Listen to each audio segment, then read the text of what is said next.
D orbital construction বুঝতে পেরেছিস complete? দুটো প্রবলেম কি কি কোশ্চেন প্রথম একটাতে হ্যাঁ pH3 টা কোন এক্সিস্ট হচ্ছে আর pH5 টা এক্সিস্ট হচ্ছে না pH3 টা এক্সিস্ট করছে কিন্তু pH5 টা এক্সিস্ট করছে না কেন? আমি কি বলেছিলাম যে pH3 ব্যবহার করে তো ফসফরাসের ইলেকট্রনিক কনফিগারেশন করার আগে 15 তো 3s 3p 3d তো নরমাল ভাবেই ফসফরাসের ইলেকট্রন বিন্যাস এটা আছে। তাহলে এই অবস্থাতে ফসফরাসের বিজোড় ইলেকট্রন করা আছে, তাহলে ফসফরাস এমনিতে 3টা বন্ড করবে। তাহলে এখানে কোনো ডি অরবিটাল কন্ট্রাকশনের প্রয়োজন আছে? কারণ এটা তো এই দুটোর মধ্যে আমাদের হচ্ছে হাইব্রিডেশন হচ্ছে। যখন ফসফরাসকে 5 হতে হবে যোজ্যতা অর্থাৎ pH5 তখন একটা ইলেকট্রন এখান থেকে এখানে যেতে হবে, হবে কি না? এবার ডি অরবিটালের এনার্জির গ্যাপ কি অনেক বেশি আছে, ফলে কন্ট্রাকশন ঘটাতে হবে। তো কন্ট্রাকশন ঘটাতে গেলে ফসফরাসের উপরে কি হতে হবে আমার? পজিটিভ চার্জ সেখানে হচ্ছে না, ওই জন্য হচ্ছে না। বুঝা গেল? তাহলে বল দ্বিতীয়টাতে H2S টা এক্সিস্ট হচ্ছে আর H4S টাও এক্সিস্ট হচ্ছে না আর একই তো ব্যাপার, একই ব্যাপার ওটাই বুঝা গেল তো? আচ্ছা তাহলে আমরা ডি অরবিটাল কন্ট্রাকশন কমপ্লিটলি শিখে যাবে তো। এখান থেকে কোশ্চেন হয়েছিল। আচ্ছা এবার জানবো যেটা মলিকুল কখন কখন এক্সিস্ট করবে আর কখন কখন এক্সিস্ট করবে না। তাহলে পয়েন্ট কর, rules of molecule does not exist. Rules of molecule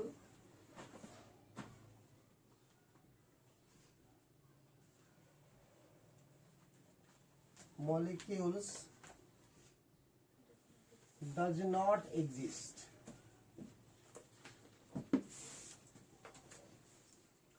অর্থাৎ মলিকুল কখন কখন এক্সিস্ট করবে না। আমরা আজ পর্যন্ত যা সমস্ত রিজন কিন্তু অলরেডি শিখা হয়ে গেছে, শুধু পয়েন্ট করে লিখবো বলে।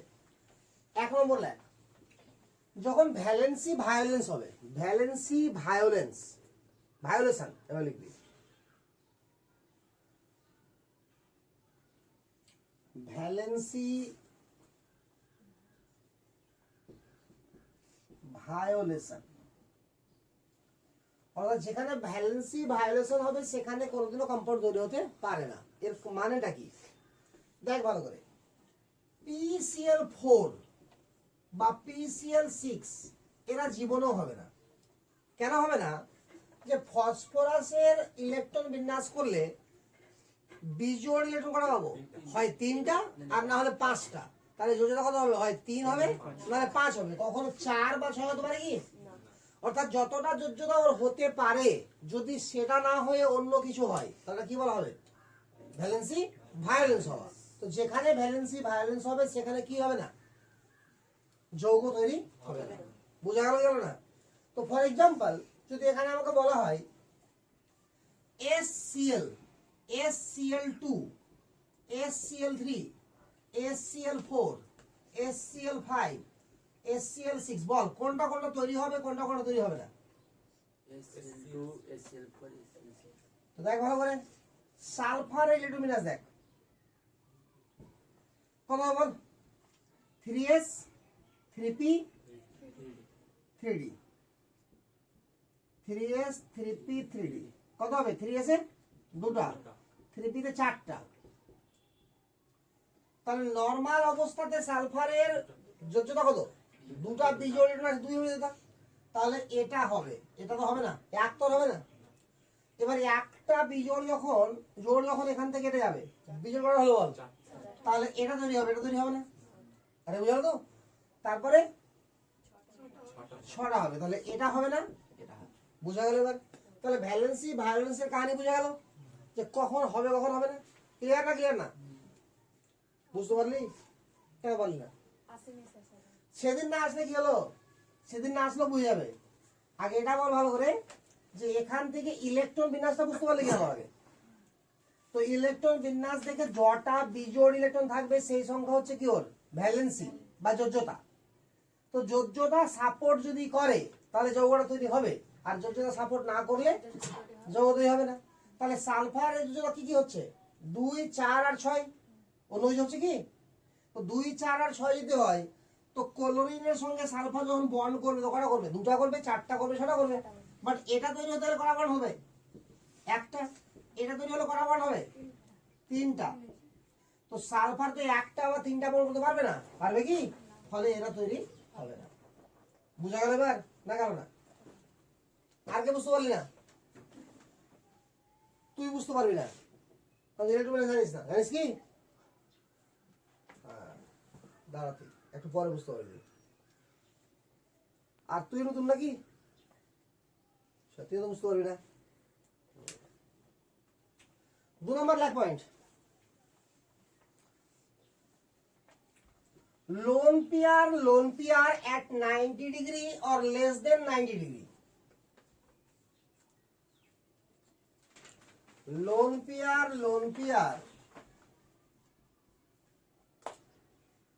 at 90 degree or less than 90 degree. ভালো করে ভাব, যখন ভেসপার থিওরি আমরা করছিলাম স্টেরিক নাম্বার মনে পড়ছে তো? তাহলে স্টেরিক নাম্বার যখন আমার ধরে যে 4 হচ্ছিল, ধরে এরকম ভাবে হচ্ছিল যে 2 + 2, তাহলে লোন পেয়ার গুলো কোথায় থাকবে? এমন পজিশনে লোন পেয়ার গুলো থাকবে যাতে লোন পেয়ার গুলোর মধ্যে অ্যাঙ্গেল কত হয়? 90 ডিগ্রি বেশি হয়। মনে পড়ছে? সেখানে বলেছিলাম না যে দুটা লোন পেয়ার পরস্পর 90 ডিগ্রি বা তার কমে থাকতে পারবে না, বলেছিলাম? তো যদি কোনো মলিকুলে দেখা যায় যে জবরদস্তি আমি রেখে দিয়েছি, ঠিক আছে? তো যদি কোনো মলিকুলে দেখা যায় যে জবরদস্তি রেখে দিয়েছি, ফর এক্সাম্পল সালফার বা জেননের বাইরে ইলেকট্রন কটা? 8টা। আরে 8টা তো। এবার জেননের ক্ষেত্রে ধরে নেই যে আমি এরকম ভাবে করছি যে জেনন Cl2 যদি করি, ধর XeCl2, তাহলে পড়ে থাকো কটা? 6টা পড়ে থাকো। হয়ে গেছে? তাহলে হাইব্রিডেশন কি বল? স্টেরিক নাম্বার বলা আগে 2 + 3 কত হলো? তাহলে 5 হলো। আর হয়েছে কি না? তাহলে 5 হলে হাইব্রিডাইজেশন কি হবে? sp3d। তাহলে sp3d হলে গঠন কেমন হবে বল? ট্রায়াঙ্গুলার বাইমেটাল। আর ক্লিয়ার না? এখানে 3টা কি আছে? লোন পেয়ার, আর 2টা কি আছে? Bond pair. তাহলে এখানে দিলাম Cl, এখানে দিলাম Cl, আর এগুলো দিলাম লোন পেয়ার।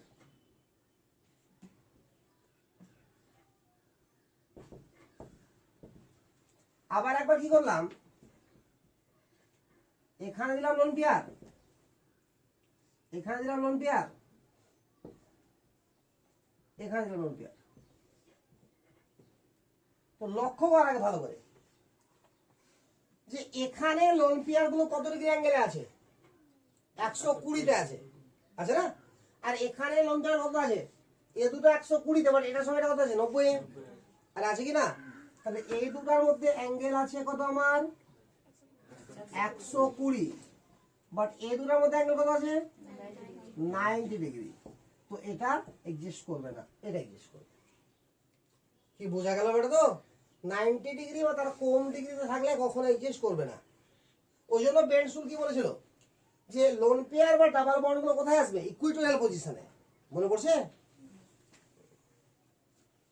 3 নাম্বার লেখ, lake of D orbital contraction.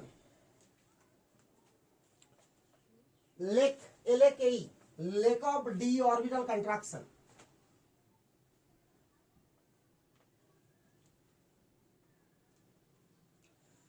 Lake of d orbital contraction.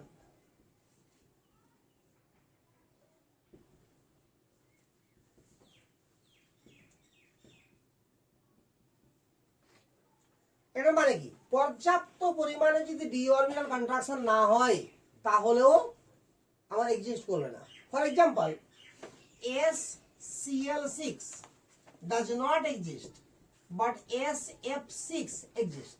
মনে পড়ছে? তো এটা এক্সিস্ট করবে না, এটা এক্সিস্ট করবে।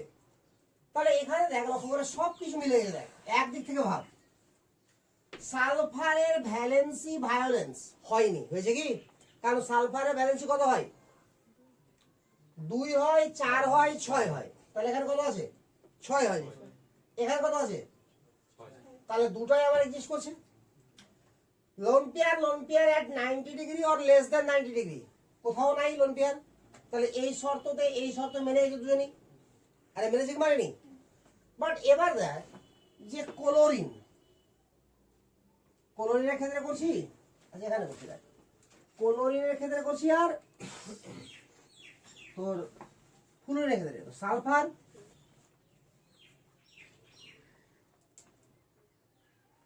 তাহলে এই অবস্থাতে সালফারের ভ্যালেন্সি কত হবে? 6। তাহলে এরকম আছে, আর আছে কি নাই? তাহলে এই যে ডি অরবিটালের কন্ট্রাকশন করতে হবে, তো যতটা কন্ট্রাকশন করলে হাইব্রিডাইজেশনে অংশগ্রহণ করতে পারবে ততটা কন্ট্রাকশন কি করতে পারছে? ফ্লুরিন।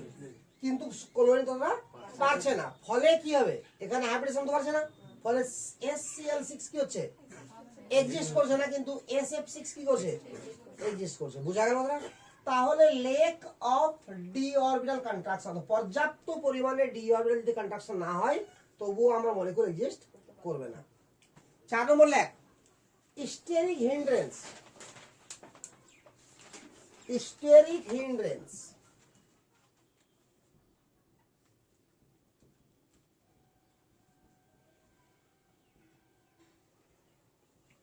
স্টেরিক হিন্ড্রেন্স এটা কি? ক্রাউডেড নিউক্লিয়াস বিকর্ষণ। ভালো করে মনে কর, বি না বলে বলি বোরন ট্রাইক্লোরাইড, মনে আছে? BCl3, এখানে ডাইমেরাইজেশন যখন করছিলাম তো কি হচ্ছিল? B2Cl6। আর LCl3 একে যখন ডাইমেরাইজেশন করছিলাম কি হচ্ছিল? L2Cl6। এটা এক্সিস্ট করছিল বাট এটা করছিল না, কারণ কি? হ্যাঁ, কারণ সাইজে অনেকটা বড় করবেন। তাহলে এটা আমার এরকম হচ্ছে, ভালো করে দেখ,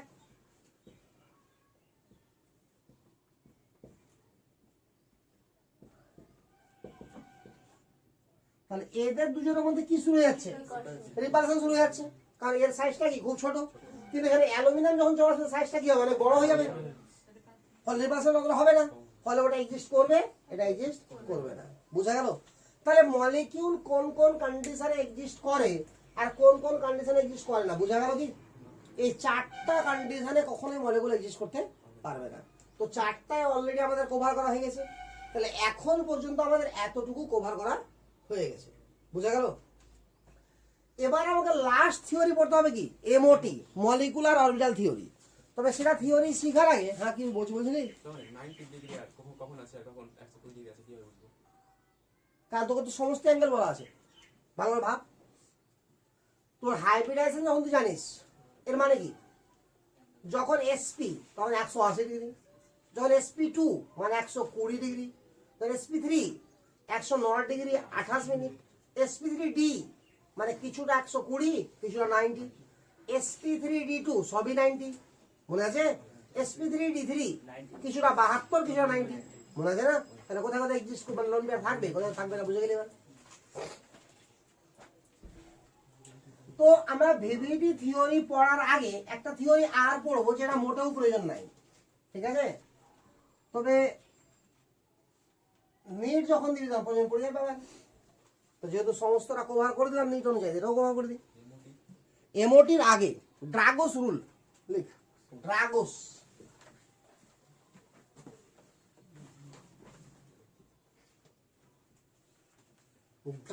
রুল,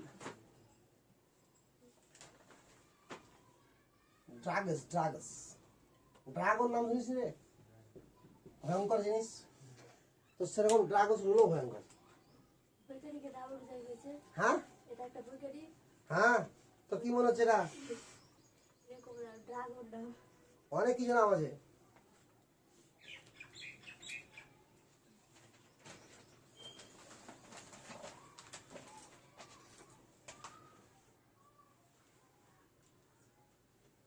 তো চল আমি কত জিনিস দেখাচ্ছি, হ্যাঁ দেখ লক্ষ্য করে NH3 NCl3, ঠিক আছে? আচ্ছা NH3 লিখি, NCl3 লিখছি আর PS3 লিখছি। দেখ ড্রাগস গুলো ইম্পর্টেন্ট বুঝতে পারবে এখান থেকে। এর গঠনটা তুই নর্মাল ভাবে আঁক আগে, অ্যাকচুয়াল তো পিরামিডাল হবে বাট নর্মাল ভাবে কেনা এরকম হবে কিনা? আরে বন্ড গুলো বুঝতে পারছিস তার দিনে? ঠিক আছে, বল এখানে স্ট্রাইক নাম্বার বল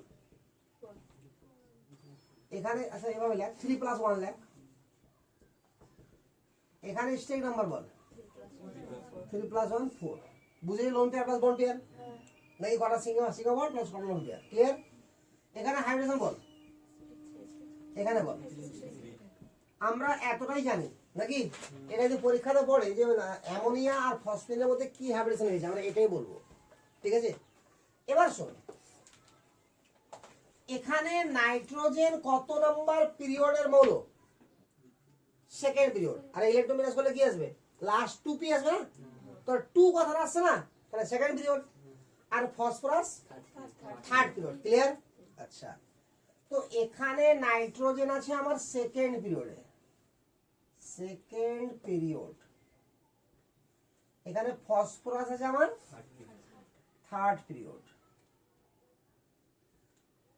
এবার শোন, মলিকিউলের মধ্যে যদি কোনো অ্যাটম থার্ড পিরিয়ড বা তার থেকে বেশি পিরিয়ডে থাকে, ঠিক তো? ফর এক্সাম্পল আর্সেনিক দিয়ে দিলাম AsH3,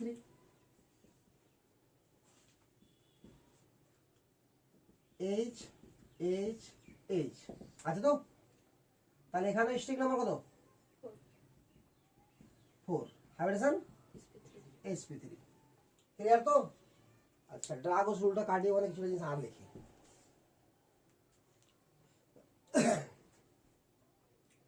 এবার ধর PCl3 নিলাম, তাহলে এখানে স্ট্রিক নাম্বার কত বল? 4, হাইড্রোজেন কি? AsCl3 নিলাম, এখানে স্ট্রিক নাম্বার কত? এখানেও হাইড্রোজেন sp3। চল এবার এটা কত নম্বর পিরিয়ড আছে বল? 4th period. এটাও থার্ড, এটা 4। আসছে কেন ধরে?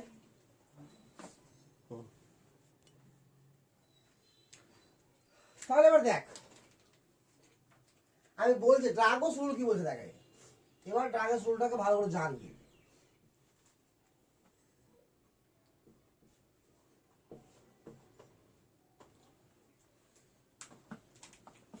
যে মলিকিউলের মধ্যে কোনো অ্যাটম যদি 3 নাম্বার পিরিয়ডে বা তার থেকে বেশি পিরিয়ডে অবস্থান করে, এখানে কিন্তু হবে না, 2 নম্বরে আছে, অর্থাৎ এটা ড্রাগস রুল লাগবেই না এখানে।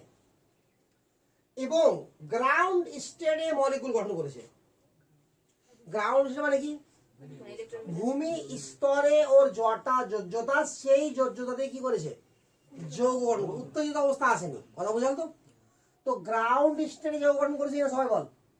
কারণ ফসফরাসের ইলেকট্রন বিন্যাস কর নরমাল ভাবে কি পাবি? 3। আর্সেনিকের কত পাবি? 3। নাইট্রোজেন কত পাবি? 3।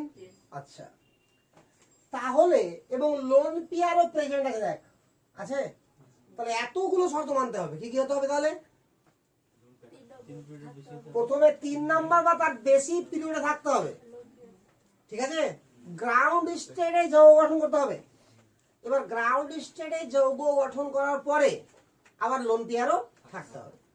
একটাও যদি বাদ হয়ে যায় তাহলে সেটা ড্রাগস রুল ফলো করবে না, বুঝা গেল? এই অবস্থাতে যে সারাউন্ডেড অ্যাটম গুলো আছে দেখ, তো এখানে হাইড্রোজেন আছে, তো হাইড্রোজেনের তড়িৎ ঋণাত্মকতা হচ্ছে 2.1, ক্লোরিনের তড়িৎ ঋণাত্মকতা হচ্ছে 3.0। কিন্তু এগুলো এটা শিখাইনি না, এটা পর্যায় সারণীর জিনিস শিখে দিচ্ছে, আমি এক্ষুনি শিখে দিচ্ছি এটা, তো ধরে নে তুই জানিস এটা। তো হাইড্রোজেনের তড়িৎ ঋণাত্মকতা, ইলেকট্রোনেগেটিভিটি কত? 2.1। আর ক্লোরিনের কত? তো বলছে যে সারাউন্ডেড অ্যাটমের ইলেকট্রোনেগেটিভিটি যদি আমার 2.5 বা তার থেকেও বেশি হয়, এখানে হয়েছে, এখানে হয়নি, তাহলেই সেন্ট্রাল অ্যাটম হাইব্রিডেশনে অংশগ্রহণ করবে। আদারওয়াইজ সেন্ট্রাল অ্যাটমের পিওর অরবিটাল বন্ড করবে। কথা বুঝতে পারছিস আমার? তো এখানে বল যে ফসফরাসের পিওর অবস্থাতে কি আছে, 3s2 3p3, আর তিনটা পি দেখতে কেমন, পরস্পর লম্ব। তাহলে তিনটা পি এর মধ্যে অ্যাঙ্গেল কত থাকে, 90 ডিগ্রি। তাহলে PH3 তে ফসফরাস মধ্যে অ্যাঙ্গেল কত আছে, 90 ডিগ্রি আছে। বাট এখানে কত আছে, 109 ডিগ্রি 28 মিনিট আছে, তার থেকে কিছুটা কমে গেছে ওই যে ভেসপার থিওরি অনুযায়ী। বুঝা গেল?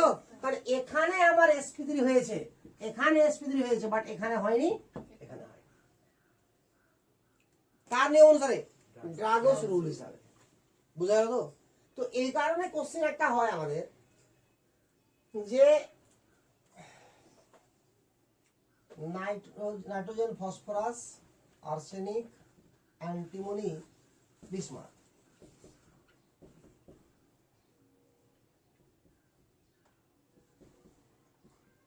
সবটা স্থির দিলাম।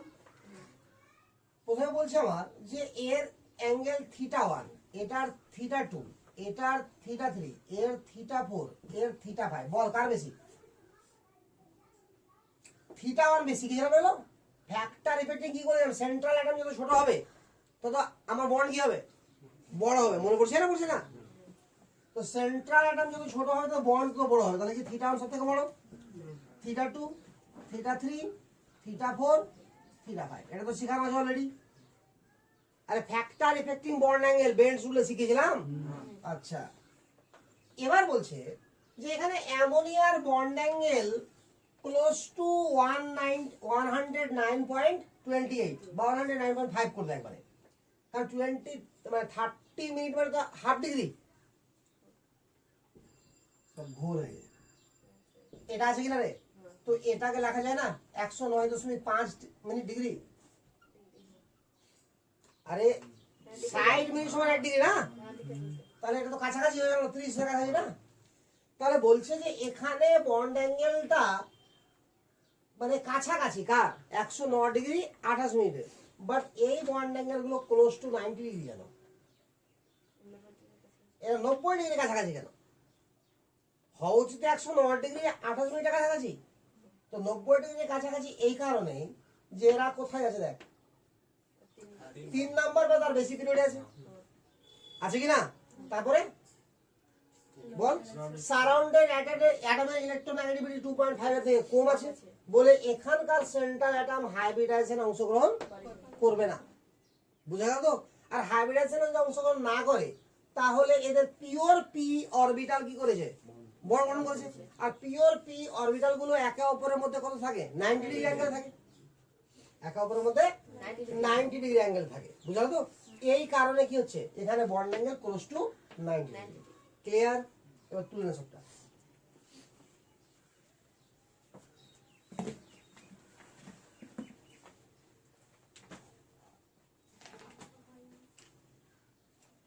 সবটা এখানে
হয়েছে তোলা।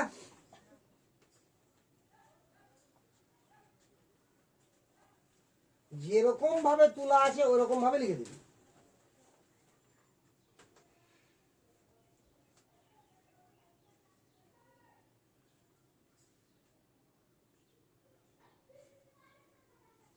কোনটা কি জন্য কাটা আছে বুঝতে পারছিস তো? এটা কেন কাটা আছে বলতো?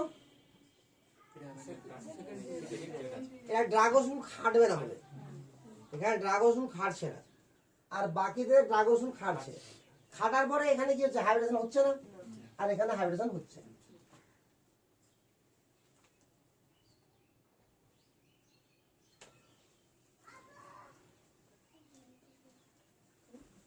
ঠিক আছে, তাড়াতাড়ি কর।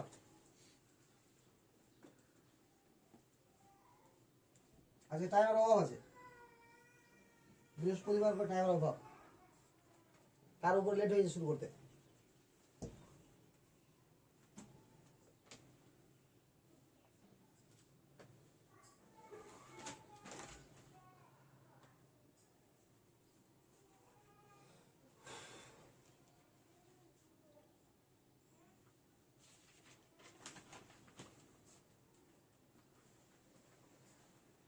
আর হয়ে গেছে তো, লিখে এবার। According to the drugs rule, লিখে যা। According to the drugs rule,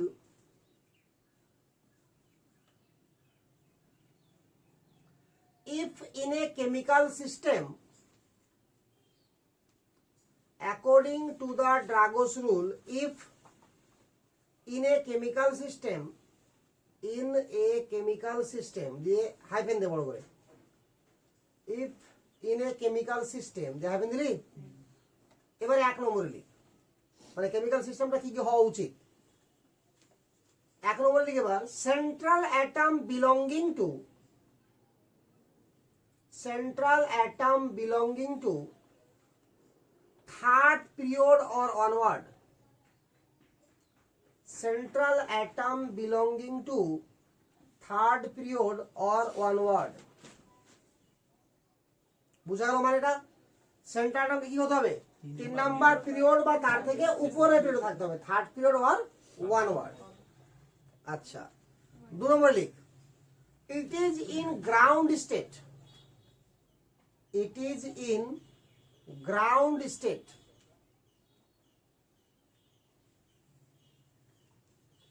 and hence consist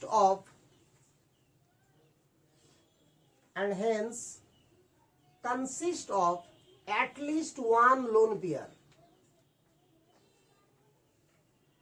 consist of at least one lone pair। তাহলে কি বুঝতে পারলি বল? আমাকে গ্রাউন্ড স্টেটে যৌগ গঠন করতে হবে ওকে, আর মিনিমাম কি থাকবে, একটা লোন পেয়ার। এবার 3 নম্বরে লিখ, ইলেকট্রোনেগেটিভিটি কিভাবে লিখতে হয়, ই ডট এন, বাস হয়ে গেল। Electronegativity of neighbouring atom or surrounded atom,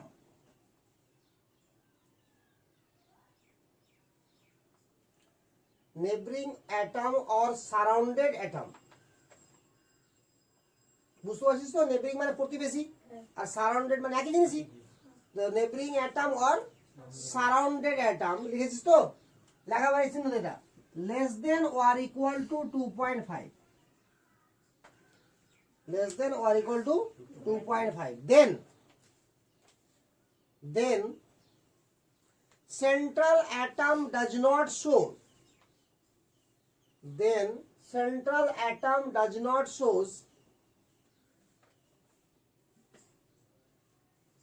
hybridization,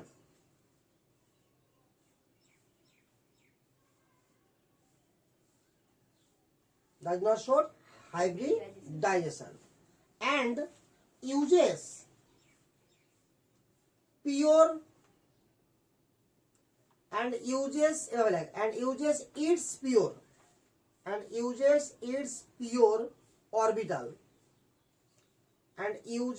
its pure orbital for bond formation, pure orbital for bond formation। and hence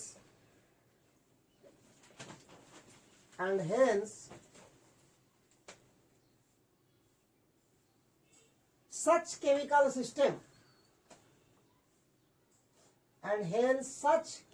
system bond angle is close to 90 degree.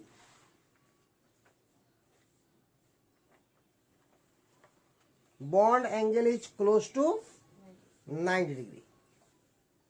কি বোঝা গেল এটা তো? আচ্ছা,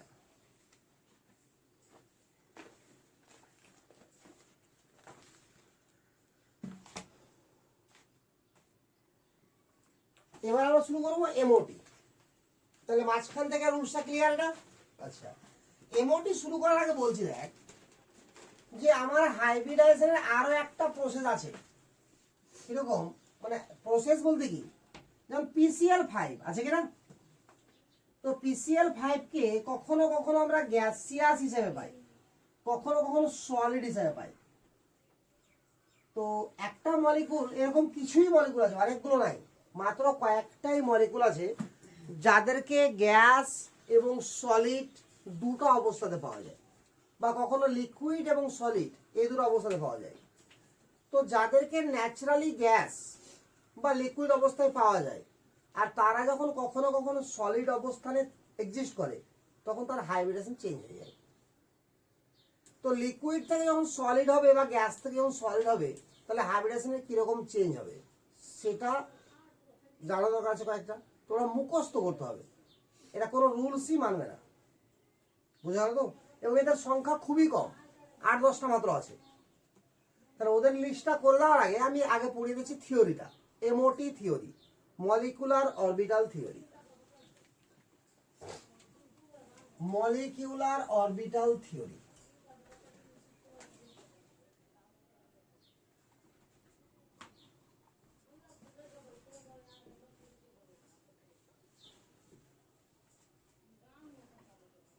সংক্ষেপে লিখবো আমরা এমওটি।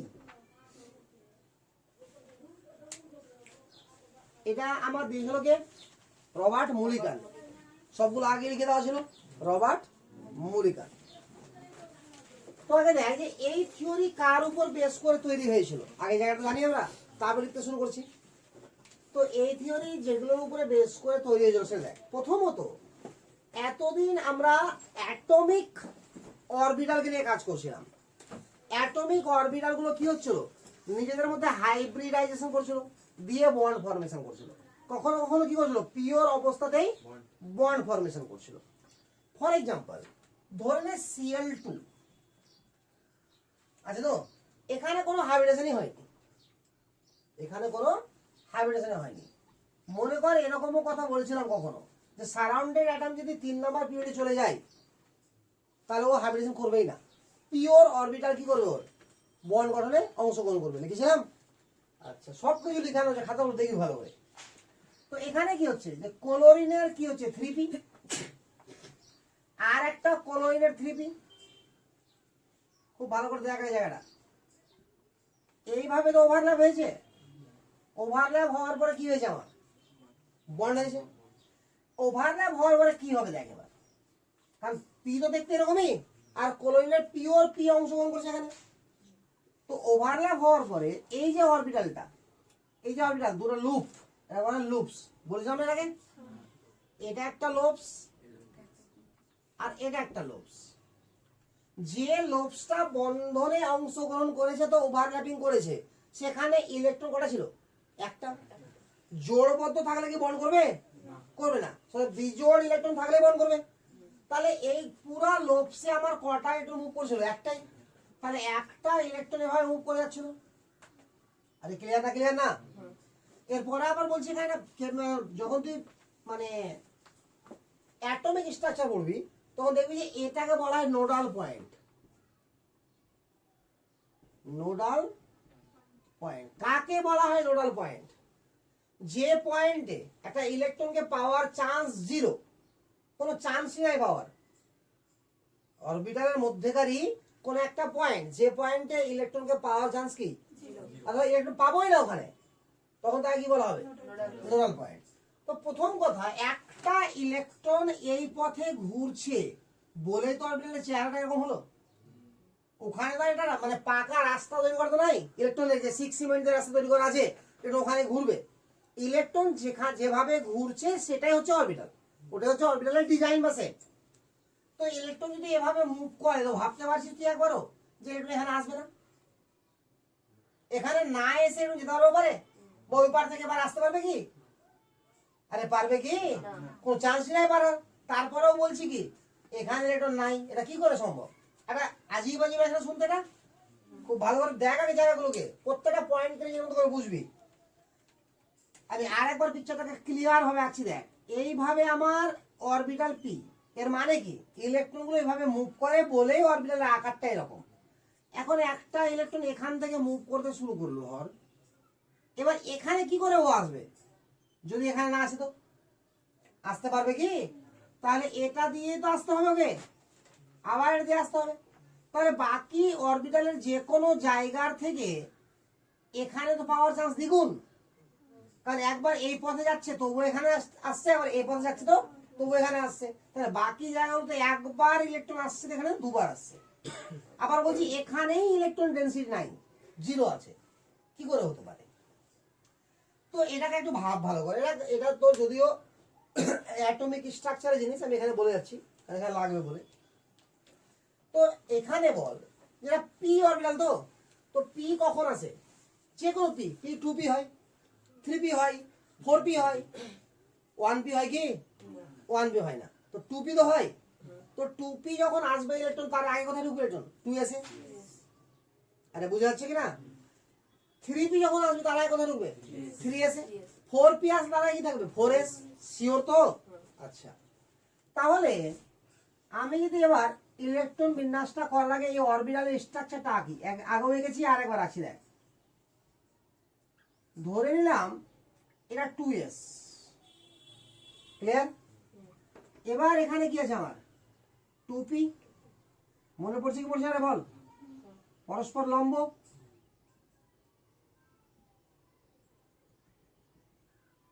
একদম ক্লিয়ার? তো জাস্ট আমি এই এত বড় পিকচারের মধ্যে থেকে একটা জিনিসকে যদি তুলে নিই, তো এটা পি যদি হয় এখানে এস আছে কিনা বল? আরে আছে তো? তাহলে ইলেকট্রনটা কিভাবে মুভ করে দেখ, এস এর মধ্যে মুভ করছে কি করছে না বল?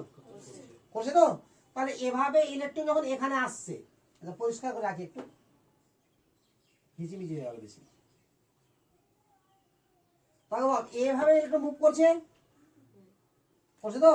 এবার এখান থেকে ইলেকট্রন যখন এখানে আসবে তো ইলেকট্রন কি হবে? রিপালশন হবে কি হবে না বল? হবে তো? তাহলে এদিকে আসতে পারবে ইলেকট্রন? পারবে না, ধাক্কা মারবে ওকে, তাহলে এর সঙ্গে ঘুরতে শুরু করে দেবে।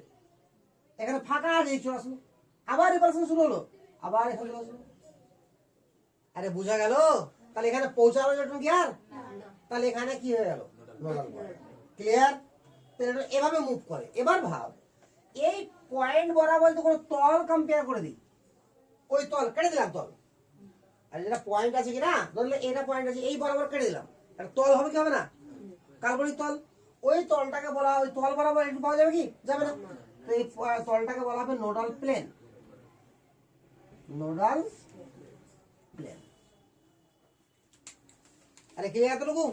এবার দেখ, এবার আমি বলতে চাইছি যে এখানে অরবিটালে ইলেকট্রন যখন একটা মুভ করবে তখনই সেটা বন্ড করতে পারবে, বুঝা গেল? তো যখন এইভাবে বন্ড করছে তো এখানে ইলেকট্রন কটা দিই আমরা? দুটা। এর মানে কি এই ক্লোরিনের ইলেকট্রন আর এই ক্লোরিনের এখানে কি হয়েছে? পেয়ার আপ হয়ে গেছে। পেয়ার আপ হওয়ার জন্য বন্ড হয়, আর এখানে কি হবে? কনস্ট্রাকটিভ ইন্টারফিয়ারেন্স, যার ফলে ইলেকট্রনের ঘনত্ব কি হবে? বাড়বে। এবার মনে মনে ভাব যে এই যে আমার অরবিটালটা আছে, এখান দিয়ে ইলেকট্রন এভাবে ঘুরছিল বলে তো এটা অরবিটাল। এখন ইলেকট্রনটা এখানে আসলো আর এখানে আটকে দিলাম, ইলেকট্রনকে কোনো উপায়ে আটকে দিলাম, তাহলে ইলেকট্রন এপারে আসতে পারবে আর? পারবে কি? তো এই পারে কি আমার এভাবে অরবিটাল তৈরি করা ছিল, নাকি ইলেকট্রন এভাবে ঘুরছিল বলে আকারটা এরকম ছিল? ঘুরছিল বলে আকারটা এরকম ছিল। তাহলে আর তো ইলেকট্রন এপারে আসতে পারবে না।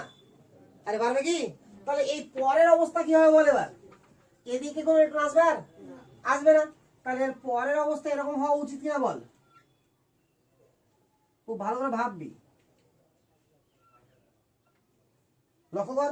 আর এবার তো একটু আসবেই না, কিন্তু আগে থেকে লোভ ছিল বলে দেখানোর জন্য দেখাচ্ছি যে হ্যাঁ ছোট্ট করে আছে, কিন্তু ওটাও নাই। এখানে তো শেষ হয়ে গেল, কথা বুঝে গেল না, কারণ এ পারবে এটা আসতে পারবে না। ঠিক একইভাবে এরকম হয়ে যাবে, বুঝা গেল? এটা আরো ভালো করে দেখাচ্ছে এবার, এটা হবে কিরকম দেখ, এটা হয়ে যাবে আমার এরকম, এবং গোটা অংশে কি করবে, এটা মুভ করবে, বুঝা গেল? এবার এই যে অরবিটালটা আছে এটা কোথায় আছে, মলিকুলের মধ্যে, কারণ Cl2 একটা মলিকুল। এখানে কি ছিল, অ্যাটমিক অরবিটাল, কনভার্ট কিছু হলো। তাহলে অ্যাটম যখন যুক্ত হয়ে মলিকুল তৈরি করে, তো তার মধ্যে যেটা অরবিটাল থাকে তার নাম কি, মলিকুলার অরবিটাল। আর মলিকুলার অরবিটালের মধ্যে অ্যাটমিক অরবিটালের কোনো ছায়া আছে, আর কোনো ছায়া নাই। এখানে পূর্ণভাবে ইলেকট্রন কটাতে ঘুরবে, তো এই অরবিটালটার নাম হচ্ছে মলিকুলার অরবিটাল বা ইলেকট্রনিক্স অরবিটাল। মলিকুলার অরবিটাল বা ইলেকট্রনিক্স অরবিটাল। আর এই অরবিটালের যা থিওরি হবে তাকে কি বলা হবে, মলিকুলার অরবিটাল থিওরি। তো ফার্স্টে ভাব আগে যে মলিকুলার অরবিটালটা বুঝা গেল। তাহলে এতদিন আমরা কি পড়ে এসেছিলাম, অ্যাটমিক অরবিটাল, এবার কি পড়বো, কি মলিকুলার অরবিটাল। ক্লিয়ার? এখানে আবার আমাকে জিজ্ঞাসা কর, হ্যাঁ মলিকুলার নাম বললাম, molecular orbital or electronics orbital. বাড়ি চললি, ঠিক আছে, বেশিক্ষণ করাতাম না আজকে আর।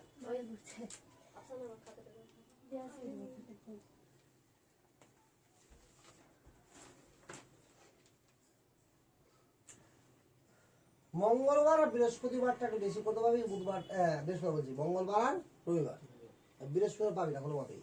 তার উপরে আজকে উঠতে আরো লেট করে দিয়েছি আমি, আর একটু করে অনলাইনে ক্লাস শুরু হবে।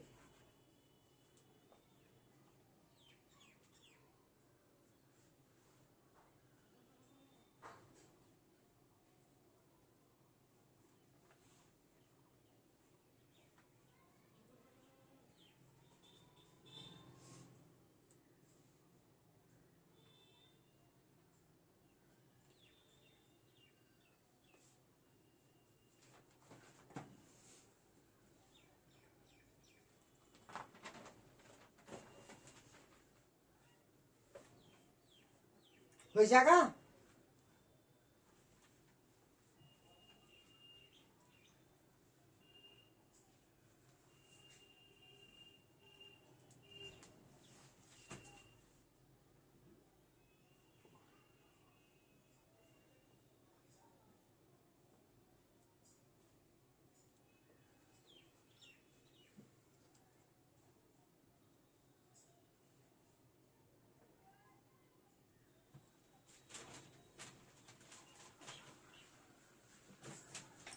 হয়েছে? এবার মলিকুলার অরবিটাল থিওরি পড়ার আগে আমরা একটা আর বলে দিই যে এখানে যে অরবিটাল গুলো ওভারল্যাপ হচ্ছিল, যারা ওভারল্যাপ করে বন্ড করছিল, তাদের ক্ষেত্রে আমরা অনেক আগে থেকে শিখেছিলাম যে তাদের এনার্জি কি হবে, সেম অথবা প্রায় সেম, বলেছিলাম না? না হলে যুক্ত হতে পারবে না, সেম অথবা প্রায় সেম হতে হবে, তাহলে হাইব্রিডেশন হবে না, আর হাইব্রিডেশন না হলে যুক্ত হতে পারবে না, বুঝা গেল? আর যারা পিওর অবস্থাতে যুক্ত হয় তাদের এনার্জিরও খুব বেশি ডিফারেন্ট হয় না, তবে হ্যাঁ এদের এনার্জি অনেকটা ডিফারেন্ট হলেও যুক্ত হয়ে যায়। কিন্তু যারা হাইব্রিড অরবিটাল, যারা হাইব্রিডেশনে পার্টিসিপেট করবে, তাদের সবার এনার্জি কি হবে, সেম বা প্রায় সেম হবে, বুঝা গেল? তাহলে এইটুকু জিনিস আইডিয়া এসছে। আগে এটা বল যে মলিকুলার অরবিটাল আর অ্যাটমিক অরবিটালের মধ্যে পার্থক্য বুঝতে পেরেছিস না পারিস বল? তো অ্যাটমিক অরবিটাল কি হবে, হয় এরকম হবে, হাইব্রিড অরবিটাল হলে এরকম হবে, আর মলিকুলার অরবিটালটা কি হচ্ছে এরকম। তাহলে লক্ষ্য কর, অ্যাটমিক অরবিটাল হলেও লাস্ট অব্দি এরকম হচ্ছে, আর হাইব্রিড অরবিটাল হলে মানে পিওর হলেও এটা হচ্ছে, আর হাইব্রিড হলেও, মানে হাইব্রিড স্ট্রাকচার এরকমই ছিল আগে থেকেই না, ক্লিয়ার না? তাহলে হাইব্রিড হোক আর পিওর হোক শেষ পর্যন্ত মলিকুলার অরবিটালে পরিণত হতেই হবে, যখন কি করবে, ও বন্ড তৈরি করবে, বুঝলো তো? এবং আমরা এখানে যে লোভসটা দিয়েছি হালকা, বাস্তবে এটাও থাকে না, বাস্তবে এরকম হয়ে যায়, এখানে নিউক্লিয়াস এখানে নিউক্লিয়াস, আর গোটা ইলেকট্রনটা মুভ করে। অ্যাকচুয়াল এটা হচ্ছে মলিকুলার অরবিটাল। তাহলে এখান থেকে অ্যারো দিয়ে আরেকটা লিখে দিতে পারিস, মানে কোনো লোপসি পড়ে থাকবে না।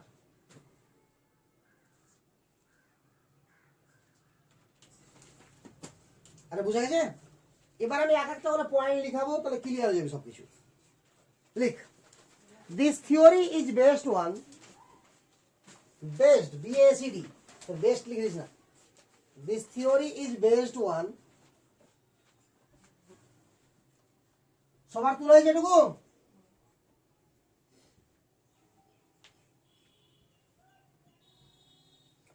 বেস্ট ওয়ান দিয়ে হাইফেন দে, যে 1 নম্বর লেখ। 1 নম্বর লেখ, when two or more atom approach, when two or more atom approach বা approaches লিখে দে, approaches each other for the formation of, when two or more atom approaches each other for formation of molecule or covalent unit, for formation of molecule or covalent unit, molecules or covalent unit, then they are same energy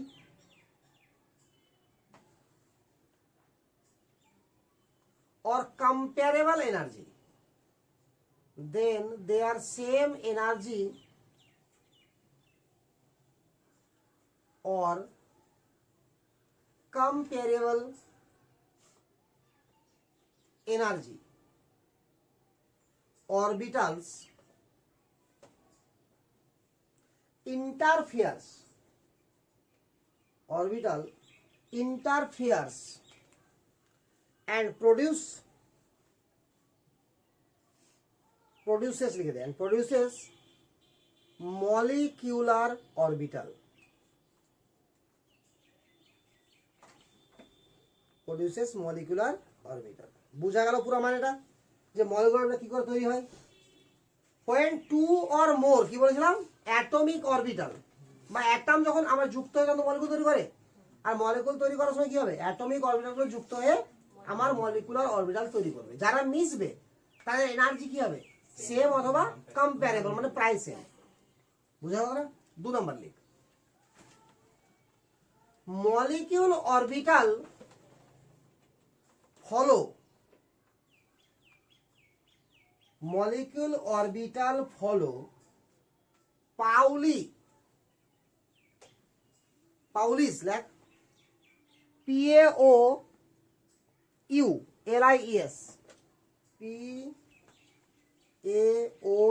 PAOULIES হয়েছে Pauli's exclusion principle and Hund rules,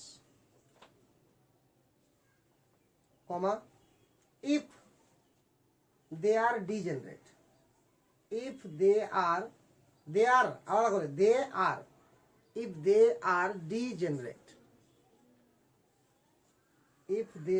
degenerate, এর মানেটা শোনা গে, শুধু D লিখবো না, degenerate সমান শক্তি সম্পন্ন। Degenerate means কি, সমান শক্তি সম্পন্ন। ডি এরকম যায় আসে না, ঠিক আছে? তো দুটো একই গল্প। তো শুন আগে আমি কি বললাম এখানে, যে মলিকুলার অরবিটাল যখন তৈরি হয়ে গেল, এই মলিকুলার অরবিটাল গুলো পাউলি এক্সক্লুশন প্রিন্সিপালও মানবে আর হুন্ডের রুলসও মানবে। আচ্ছা, হুন্ডের রুলস কি আগে বলছি দেখ। সমান শক্তি সম্পন্ন যখন একাধিক অরবিটাল আছে আমার, আছে কি না, তো সেখানে একটা একটা করে ইলেকট্রন প্রবেশ করবে এবং তার অভিমুখ থাকবে একই দিকে। এটা হলো কার রুলস? হুন্ডের রুলস, ঠিক আছে? আর একটা একটা অরবিটালে সর্বাধিক দুটা করে ইলেকট্রন প্রবেশ করতে পারবে এবং তার স্পিন হবে বিপরীত দিকে। এটা কার রুল? পাউলির এক্সক্লুশন প্রিন্সিপাল। তাহলে এর মানে কি? তাহলে পিওর অরবিটাল, সরি, যেটা আমার মলিকুলার অরবিটাল পাচ্ছি, এটা হোমডের রুলসও ফলো করছে আর পাউলির এক্সক্লুশন প্রিন্সিপালও ফলো করছে। এর মানেটা হলো এটা যে এরা এখানে যদি ইলেকট্রন কটা আছে সেটা দেখবো আগে। মলিকুলার অরবিটালের মধ্যে ইলেকট্রন কটা আছে, আরে মলিকুলার অরবিটাল কটা আছে আর ইলেকট্রন কটা আছে। প্রথমে একটা একটা করে প্রবেশ করবে, যদি একাধিক হয়ে যায় তো জোড়ায় জোড়ায় প্রবেশ করবে, সর্বাধিক দুটোই পারবে। আর একটা করে যখন প্রবেশ করবে তার কি হবে বল? ঘূর্ণন একদিকে হবে। আর জোড়ায় জোড়ায় যখন প্রবেশ করবে না, ঘূর্ণনটা বিপরীত হবে। এটাই তোমার রুলস। 3 নম্বর লিখ। Constructive interference.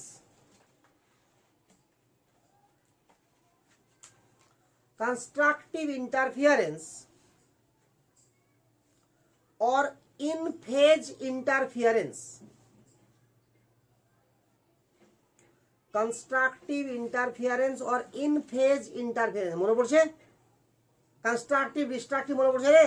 কনস্ট্রাকটিভ মানে কি? সেম ফেজ, ওই জন্য ইন ফেজ বলেছি। Constructive interference or in phase interference produces bonding molecular orbital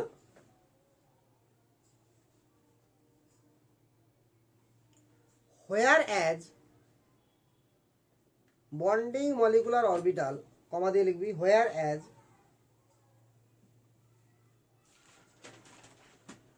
destructive or out of phase, destructive or out of phase interference produces whereas destructive or outer phase interference produces anti-bonding molecular orbital, produces anti bonding molecular orbital. আর লেখা হয়েছে কি? আগে এই মানেটাকে বুঝ এই পয়েন্টের ভালো করে, ঠিক আছে? এই পয়েন্টটা একটু বড় পয়েন্ট, হ্যাঁ দেখো করে। ধরে নে তোরা এস অরবিটাল মিশবে, এটা এস কিনা রে? এটা একটা এস। আচ্ছা, এই দুটাকে আমরা বন্ড করবো, তো খুব ভালো করে দেয়। এই যে দুটো এস দেওয়া আছে, এখানে কোনো ফেজ লেখা আছে কি? কোনো ফেজ লেখা নাই। আমরা আগে থেকে জেনেছি যে সেম ফেজ যদি হয় তাহলে বন্ড হবে, আর অপোজিট যদি ফেজ হয় তো বন্ড হবে না। আরে ক্লিয়ার না? ক্লিয়ার না? অর্থাৎ দুটাই প্লাস বা দুটাই মাইনাস, তাহলে কি হবে? বন্ড হবে। একটা প্লাস একটা মাইনাস, তাহলে বন্ড হবে না। ক্লিয়ার? সেম ফেজ কখন বলা হবে? যখন দুটোই প্লাস থাকবে বা দুটোই মাইনাস থাকবে, তখন কি হবে? Constructive interference. আর অপোজিট ফেজ কখন হবে? একটা প্লাস একটা মাইনাস। তো বন্ডটা যদি হতো তো বন্ডটা কি হতো? সিগমা। আরে সিগমা কি না? তো খুব ভালো করে দেখ যে সিগমা এখানে এটা লিখবি না, এটাও প্লাস এটাও প্লাস ধরে নে, তাহলে আমরা কি লিখতাম?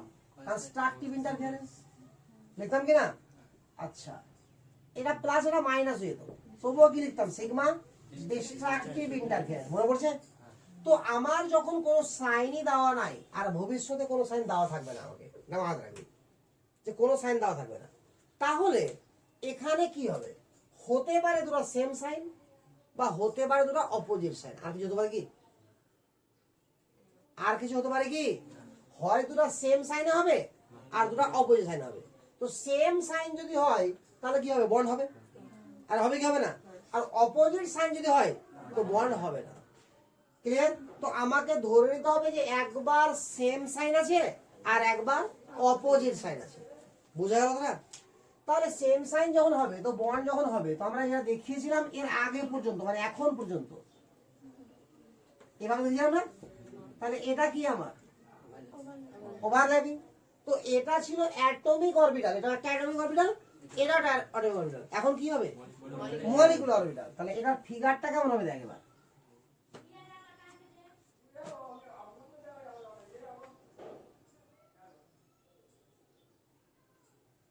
আস্তে আস্তে নিজে থেকে বুঝতে পারি পিকচারগুলো কেন হচ্ছে এরকম। কি বোঝা গেল? এখানে নিউক্লিয়াস আছে একটা, তাহলে এখানে একটা নিউক্লিয়াস থাকবে, এখানে একটা নিউক্লিয়াস থাকবে।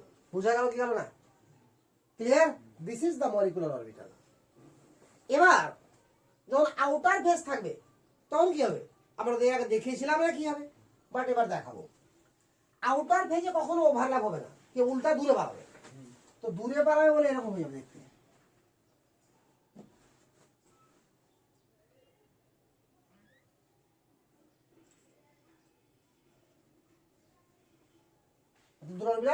দূরে বাড়াচ্ছে একে অপর থেকে। আরে বুঝে গেল? তাহলে এখানে আমার কি আছে? নিউক্লিয়াস। আর এখানে কি আছে? আমার নিউক্লিয়াস। আরে কথা বুঝতে পারছিস না? পারছিস না? তাহলে দুটার মাঝখানে দেখ একটা তল আমি কম্পেয়ার করতে পারবো, যে তল বরাবর কোনো ইলেকট্রনই নাক থাকবে না। তাই তলটা কি বলবো না? Nodal plane. ক্লিয়ার? তো এই অরবিটালের নাম হবে বন্ডিং মলিকিউলার অরবিটাল। এর নাম হবে অ্যান্টি বন্ডিং মলিকিউলার অরবিটাল। আর হয়েছে বন্ডিং মলিকুলার অরবিটাল আর anti bonding molecular orbital. Clear? তো এটাকে আমরা সংক্ষেপে বারবার লিখবো BMO, বন্ডিং মলিকুলার অরবিটাল। এখানে লিখবো কি? Anti bonding molecular orbital, ABMO, anti bonding molecular orbital. বুঝলো তো? এখানে আমরা কি দেখেছিলাম? সাই অফ A প্লাস B, মনে পড়ছে? এখানে কি দেখে কি দেখে পাবো তাহলে? সাই অফ A মাইনাস B। ঠিক আছে তো? তাহলে এটাকে আমরা এভাবে লিখে, এভাবে সব থেকে ভালোভাবে রিপেয়ার করে এভাবে দেখ, সাই অফ বন্ডিং মলিকুলার অরবিটাল। আর এটা কি লিখবো আমরা? সাই of anti bonding molecular orbital.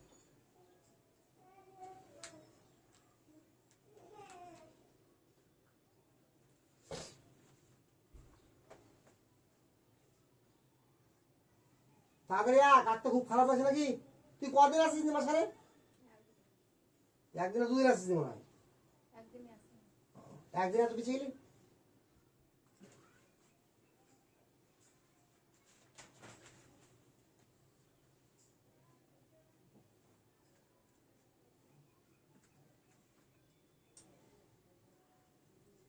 আগে বলছি চ্যাপ্টারটা গোটা বই পড়বি, এটা চ্যাপ্টার কাজে লাগবে আমার। 11 গোটা 12 গোটা পুরো চ্যাপ্টার এটা কাজে লাগবে আমার। এটা তো মাদার অফ কেমিস্ট্রি হতে পারিস, কেমিক্যাল বন্ডিং। এটা ক্লিয়ার? তো কেমিস্ট্রির কোনো চ্যাপ্টারে অত প্রবলেম আর হবে না, তবে সেই লেভেলে পড়লে। এগুলো কথা বল, বুঝতে পারলি কি পারলি না বল? আমি তাড়াহুড়ো এই কারণে করছি আজকে, টাইমের অভাবের জন্য, না হলে এত তাড়াহুড়ো করতাম না, আর আমি তো তুলে দিতাম। হয়েছে এটা? তাহলে এবার ভাষাটা একটু পড়ে দেখ, যাই লিখালাম ভাষাটা পড়ে দেখি।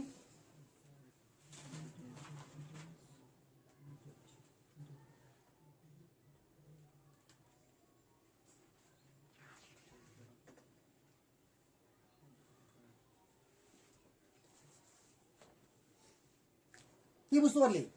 আরে কনস্ট্রাকটিভ ইন্টারফারেন্স হলে আমার মলিকুলার অরবিটাল তৈরি হবে, বন্ডিং মলিকুলার অরবিটাল, আর ডিস্ট্রাকটিভ ইন্টারফারেন্স হলে অ্যান্টি বন্ডিং মলিকুলার অরবিটাল। এখন আমাকে জানতে হবে যে বন্ডিং মলিকুলার অরবিটাল হলে আকারগুলো কেমন হবে, আর অ্যান্টি বন্ডিং হলে সেটা দেখতে কেমন হবে। এটা তো বুঝতে পারলি দুটো এর মধ্যে। তো দুটো পি এর মধ্যে দেখে নিয়ে যে বন্ডিং হলে কেমন হবে আর অ্যান্টি বন্ডিং হলে কেমন হবে।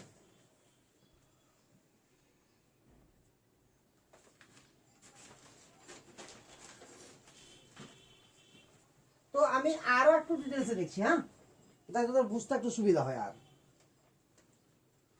জানি তোরা খুব বুদ্ধিমান, না বুঝালেও বুঝে নিবি, দেখলে তোরা একটু বেশি বুদ্ধিমান না। ধর এটা প্লাস, এটা মাইনাস, এটা প্লাস, এটা মাইনাস, বল সামনাসামনি যা ওভারল্যাপ হবে, বন্ড হবে কি হবে না? শিওর না? শিওর না? শিওর তো? তাহলে এখানে যেটা বন্ড হবে সেটা কি সিগমা? কি হবে? কনস্ট্রাকটিভ ইন্টারফারেন্স ক্লিয়ার তো? এই দুটো মিশে যাবে, আর এই দুটো মিশার পরে একটু আগে দেখালাম এগুলো ছোট হয়ে যাবে, দেখলাম না? তাহলে কন্ডিশনটা হবে এরকম, ভালো দেখ।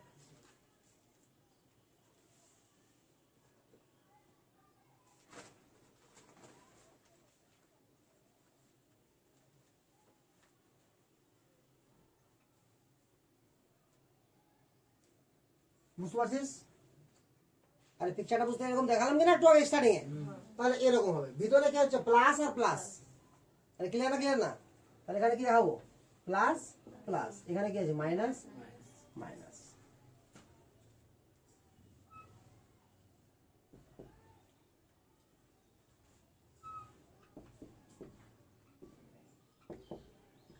হলে তো সিগমাই হতো, বাট হবে না। তাহলে কি হবে? Destructive interference. ক্লিয়ার না? ক্লিয়ার না? তাহলে এর দুটোর মধ্যে কি হবে? রিপালশন হবে। তাহলে পিকচারটা হবে এরকম।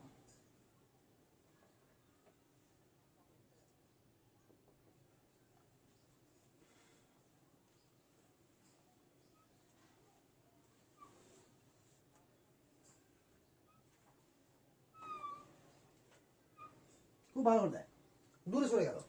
এটার সাইজ যা ছিল তাই আছে, ছোট বড় লাগছে দেখতে আলাদা জিনিস, বাট এটার সাইজ যা ছিল তাই আছে, বাট এর সাইজটা কি অনেকটা ছোট হয়ে গেছে। এটার সাইজ যা ছিল তাই আছে, বাট এর সাইজটা কি অনেকটা ছোট হয়ে গেছে। আর দুজনের মধ্যবর্তী স্থানে কি পাওয়া গেছে? Nodal plane. এটাকে বলছি আমরা নোডাল প্লেন। আরে বোঝা গেল তো? আমাকে যখন দেওয়া থাকবে দুটো অরবিটাল, ঠিক তো? এর মানে আমাকে বুঝে নিতে হবে কি একবার সেম ফেজে আছে, একবার অপোজিট ফেজে আছে। কথা বুঝা তো? তাহলে আমাকে তো গিভেন এভাবে থাকবে না, আমাকে গিভেন এভাবে চার্জ ফাঁস দিয়ে থাকবে না, মানে চার্জ বলছি ফেজ দিয়ে। আমাকে ডাইরেক্ট কি থাকবে? সিম্পল অর্ডারে আমার গিভেন থাকবে, ঠিক আছে তো? মানে এরকম ভাবে গিভেন থাকবে আমার।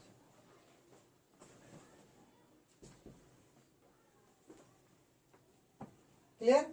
তো আমাকে মনে মনে কি ভাবতে হবে যে এটা মানে একবার এটা আছে আর একবার এটা আছে। কথা বুঝা গেল তো? তাহলে আমার তাহলে ভালো করে দেখ এবার কিরকম হচ্ছে। তাহলে একটা বন্ডিং হচ্ছে, একটা অ্যান্টি বন্ডিং হচ্ছে। ক্লিয়ার না? ক্লিয়ার না? আর একটা স্ট্রাকচার দেখাচ্ছি, আর দিয়ে আমি লিখাবো, আবার দেখাবো না। তাহলে বুঝতে পারলে দুটো পি কিভাবে মিশলে কেমন হয় ফাইনাল ওর মনে তোলা স্ট্রাকচারটা। কনস্ট্রাক্টিভ ইন্টারফারেন্স নোডাল প্লেন থাকবে না? কি করে থাকবে? যুক্ত হয়ে গেল তো। এমন কোনো প্লেন থাকবে যেখানে আর ইলেকট্রন নাই? পাওয়া যাবে কি? তাহলে নোডাল প্লেন থাকবে না। তুই ভাববি এখানে থাকা উচিত, এখানেও থাকবে না, কারণ এর মধ্যে আর এস নাই। আছে কি আর এস? এটা মলিকুলার অরবিটাল। মিটাই? আরে মিটাবো?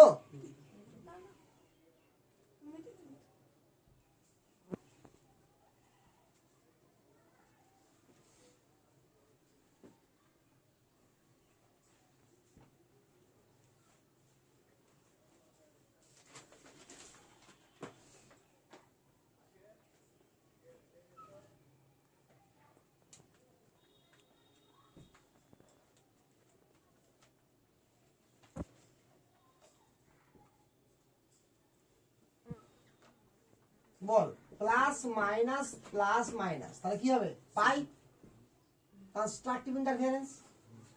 আরে বুঝতে পারছি না? তাহলে বন্ডটা কেমন করছিলি এর আগে মনে আছে? আরে আগে আচ্ছা আগে টাকছি, হ্যাঁ এটা যে ওভারল্যাপিং, বাট এখন এটা বললে হবে না। এখন কি করতে হবে? না কেমন হবে দেখ, অ্যাকচুয়াল ফিগার সব ভালো করে দেখ।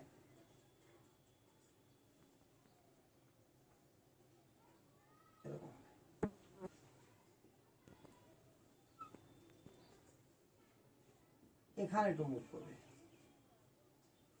বুঝতে পারলি না মনে হয়? এখানে নিউক্লিয়াস আছে, এখানে নিউক্লিয়াস আছে, মানে উপরে ওভারল্যাপ হয়ে যায়, নিচে ওভারল্যাপ। বুঝতে পারলি কি বলে না? তাহলে এরকম ভাবে হবে। আর এই বরাবর কি হয়ে যাবে? একটা নোডাল প্লেন। আর যদি আমার এরকম থাকতো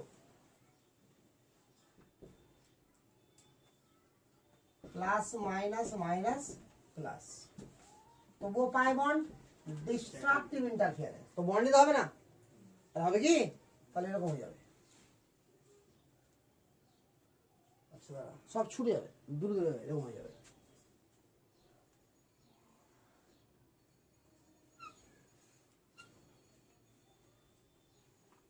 এরকম হয়ে যাবে, এখানে প্লাস মাইনাস মাইনাস প্লাস।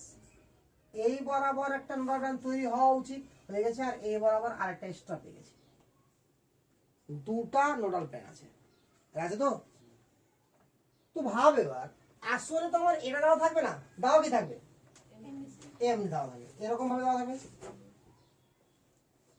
তাহলে এটা দেওয়া আছে মানে এটাকে একবার এভাবে ভাববো আর একবার এভাবে ভাববো, বুঝা গেল না?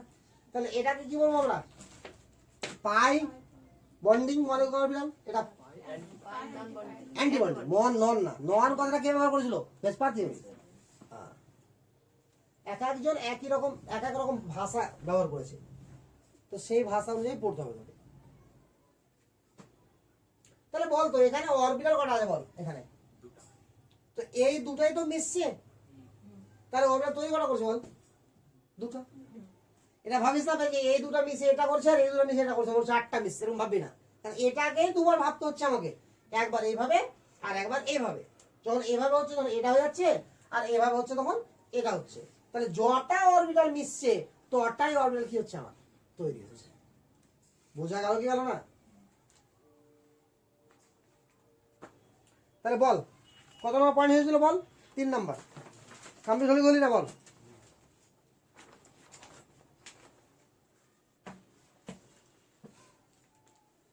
আর এই ঘটনাগুলোকে বলা হয় linear combination of atomic orbital. Intermolecular অ্যাক্সিসের উপরে তো সব ঘুরছে আমার, ওই বরাবর তো আসছে, তোরা কি বলা হবে, linear combination of atomic orbital. জায়গা তাহলে ফটাফট পয়েন্ট নাম্বার 4 লেখ।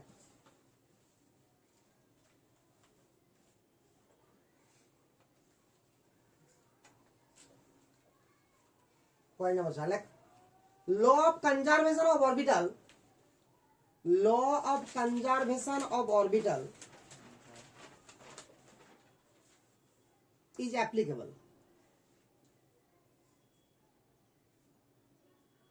Law of conservation of orbital is applicable মানে কি, যটা অরবিটাল মিশবে তটাই অরবিটাল তৈরি হবে, অর্থাৎ আগে এবং পরে অরবিটালের নাম্বারের কোনো চেঞ্জ হবে না। আর ল অফ কনজারভেশন বুঝতে না, law of conservation of mass এর মানে কি, ভরের নিত্যতার সূত্র। তো law of conservation of orbital মানে অরবিটালের নিত্যতার সূত্র। তো অরবিটালকে ধ্বংস বা সৃষ্টি করা যাচ্ছে না, তাহলে এক রূপ থেকে এক রূপে রূপান্তরিত করছি, মানে ভাষাটা ওটাই, বুঝা তো, যটা ছিল তটাই হয়েছে। আচ্ছা 5 নম্বর পয়েন্ট লেখ। Molecular orbital are form, molecular orbital are form from molecular orbital are formed from linear combination of atomic orbital. Linear combination of atomic orbital.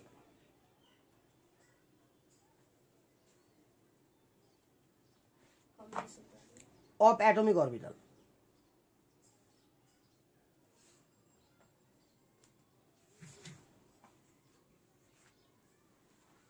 ঠিক আছে? তাহলে বল এতটুকু জিনিস বুঝতে পারিস না পারিস নি, ক্লিয়ার তো?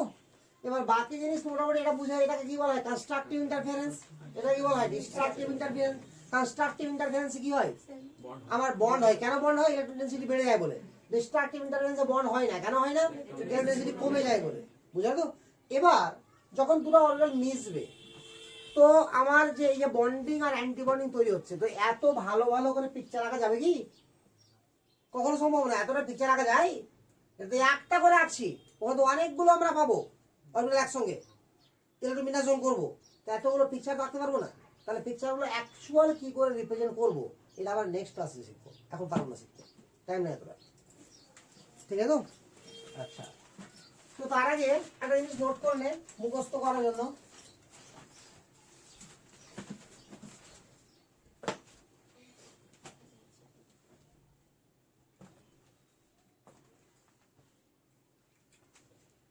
ইলেকট্রোনেগেটিভিটি চার্ট, ইলেকট্রোনেগেটিভিটি চার্জ দিয়ে পয়েন্ট করো।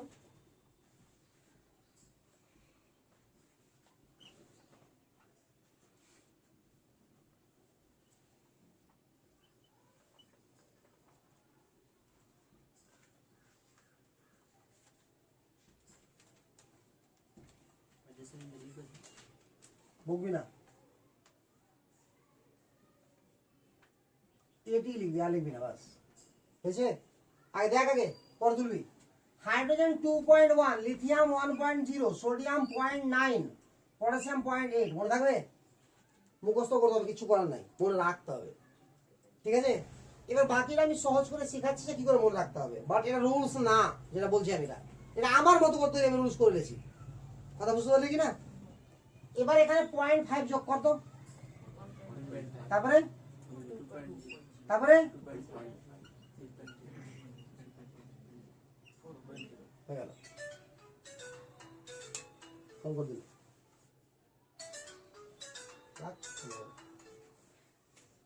এখানে 0.3 করে যোগ কর, 1.2, 1.5। সাউন্ড অফ করি, ভালো বসে। এটা কত বল? এটা 2.1 হয়েছে। এবার 2.5 হবে, 2.4 হবে না, পারবে না রুলস। 4 হবে না, 5 হবে। এটা হয়ে যাবে 3.0। আরে মুখস্থ রাখতে হয় অ্যাকচুয়ালি, এরকম আমি সহজ করে শিখালাম একটু। এখানে 0.3 করে যোগ হচ্ছে, এরপর আর মানবে না, কিছু করার নাই। এটা হয়ে গেল 2.8, এটা 2.56। বুঝলো? আমার পুরো চ্যাপ্টারে যতগুলো যখন পড়বো আমরা, মানে পর্যায় সারণী পড়ি আর কেমিক্যাল বন্ডিং পড়ি আর যেখানেই পড়ি না কেন, তড়িৎ ঋণাত্মকতা আমার এটিরই লাগবে, আর কারো লাগবে না। তাহলে এগুলো কি সব? তড়িৎ ঋণাত্মকতার ভ্যালু। আমি যখন পড়াচ্ছিলাম তো কি বলেছিলাম, দেখ হাইড্রোজেন 2.1 বলেছিলাম আর ক্লোরিন 3.0 বলেছিলাম। বুঝা গেল এবার?